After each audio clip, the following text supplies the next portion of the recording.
Joining me now from Southern California, attorney and former counterterrorism prosecutor who worked at the Department of Defense, Omar Qudrat.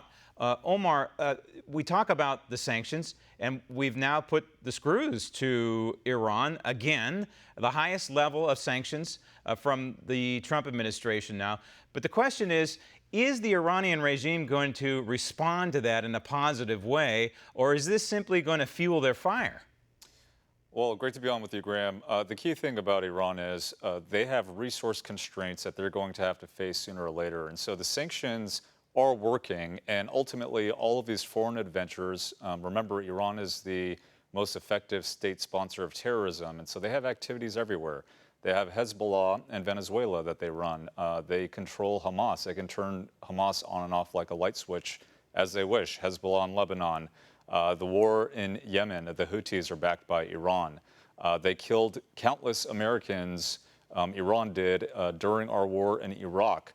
All of this costs a great deal, and so the sanctions are really meant to force Iran into a resource decision. So the question is, where do we go from here? Right. The U.S. has said what it's going to do, and we're going to deploy some more troops into the region, Saudi Arabia, and I believe the United Arab Emirates.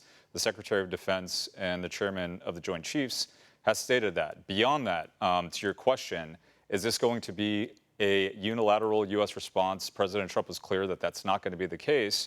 And at the end of the day, yes, we do have a stake in this.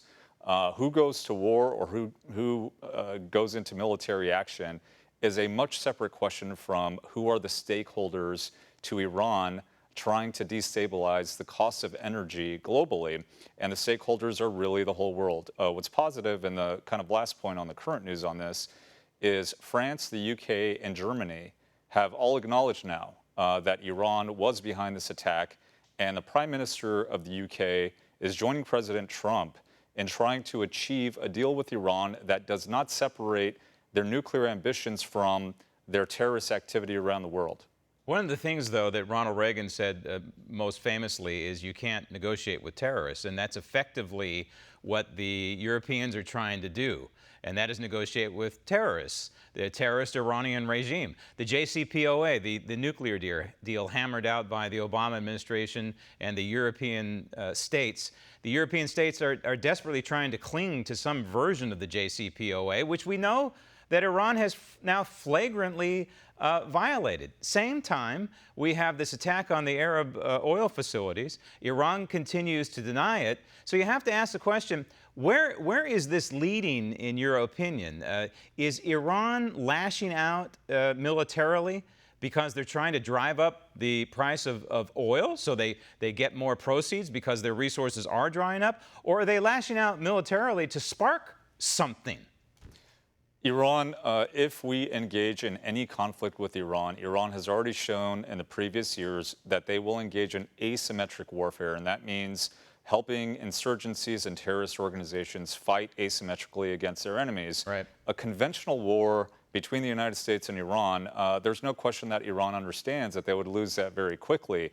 So what Iran is seeking to do is to, number one, not show the world any weakness, not show that they're cracking under all this pressure, but the sanctions are working. Where does this need to go? The international community really does need to stand up. Ultimately, the world is faced with a question of, will we allow the most effective state sponsor of terrorism to attack sovereign countries as it pleases, simply deny it, and have the world just walk away? The last point here on what Iran's... Well, let's stop there, Omar. Okay, but we're at that point, right? Okay, we have responded. We've responded with sanctions, fine, and it's tightening and it's hammering the mullahs in Iran. Great, and it'll have some sort of long-term effect, but there is an immediate reaction. At some point, isn't the only response that a terrorist regime like this understands is use of force ultimately?